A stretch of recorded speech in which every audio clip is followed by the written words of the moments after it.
They said a woman could never be king. But that day, I watched Ahebi Ugbabe sit on the throne. She wore the red cap, the coral beads, and the confidence of 100 men. The drum stopped. The elders went quiet. And every man in the room bowed. That's when I learned something. Power doesn't always ask for permission. I grew up hearing about her from my grandfather. He said when he was a boy in Enugu-Ezike, that's in southeastern Nigeria, the world turned upside down because of one woman. Ahebi Ugbabe. Before she became powerful, she was just a stubborn girl. Her father had offended the village gods. To pay for it, he offered her to the shrine as a living sacrifice. That was how it worked back then. When tradition spoke, no one questioned it. But Ahebi did. She refused to go. The elders called her a curse. Her father begged her to obey. But she ran away in the night. Everyone thought the gods would strike her dead. They didn't. Years passed. Then one day, she came back. Not as a servant. Not as a ghost. But as something no one expected. She arrived on horseback. Her clothes were fine and bright. Her earrings caught the sun. Behind her were British soldiers and strange men with paper and pens. She spoke English, Hausa, and Igola. The white men called her Madam Ahebi. That's how it began. The British were ruling our land through local chiefs. But they didn't speak our language. They didn't understand our customs. Ahebi became their interpreter, the bridge between them and our people. At first, it helped. She made peace between villages. She convinced the white men to stop random punishments. She even helped women join trade and business. Then the British started picking warrant chiefs. Local rulers who worked under them. Every one of them was a man. Ahebi said, "If I can lead men to obey the white man's law, why can't I lead my own people?" Everyone laughed. But the British liked her boldness. They made her a warrant chief. The first and only woman in our region to ever hold that title. She wore trousers, carried a staff of office, and gave orders even elders obeyed. For a while, people respected her. She brought structure, order, and even new roads. But soon, she wanted more. She wanted to be king.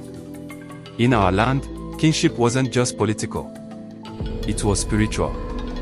Only men could go through the rituals. Only men could wear the red cap of authority. But Ahebi didn't care. She went to the shrine herself. People said she performed all the secret rites that men had done for generations. The elders waited for thunder to strike her down. It never came. Instead, she walked out of the shrine the next morning, her face painted with red chalk, and declared herself is Ahebi Ugbabe, the king of Enugu-Ezike. Not queen, not chief. King. She built a palace. She took wives. She had her own court. And she even created her own masquerade, something no woman had ever dared to do. My grandfather said the first time her masquerade came out, the whole town froze.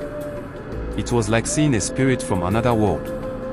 Half man, half woman. Moving with power and grace.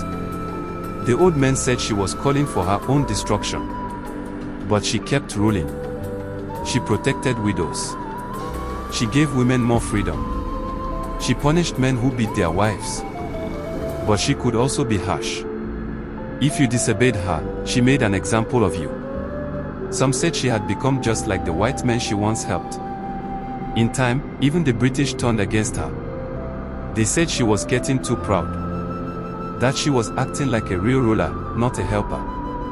The local male chiefs saw their chance.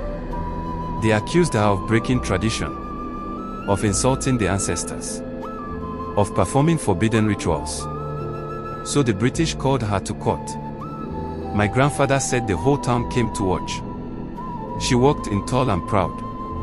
Even when the officer told her to remove her red cap, she said, "No, a king never removes her crown." The officer asked, Who made you king? Ahebi said. The people who followed me, and the ones who could not stop me. But boldness couldn't save her this time. They stripped her of her title and her power. The British said a woman could help rule, but never be the ruler. The chiefs celebrated. Ahebi went home quietly after that. She lived the rest of her life in silence. Her palace grew quiet. Her wives left one by one. Weeds covered the compound. When she died, no one knew how to bury her. The men said she had lived as a man. The women said she was no longer one of them. So they buried her alone. No drums. No songs. No dances. Just the wind. That night, thunder struck 3 times over her grave. My grandfather said it sounded like both a warning and a farewell. Today, people still argue about her. Some say she was too proud. Others say she was brave. Some call her a rebel. Others call her a visionary. But maybe both are true. She lived in a world that told women to kneel. Instead, she stood tall enough to be called king. Sometimes, when I visit Enugu-Ezike and walk past the ruins of her palace, I imagine her sitting there again. Beads shining. Back straight. Daring anyone to tell her she can't. And I wonder, if Ahebi Ugbabe had been born today, would she still have to call herself king just to be respected? Maybe not. Maybe she could just be herself. And that would be enough.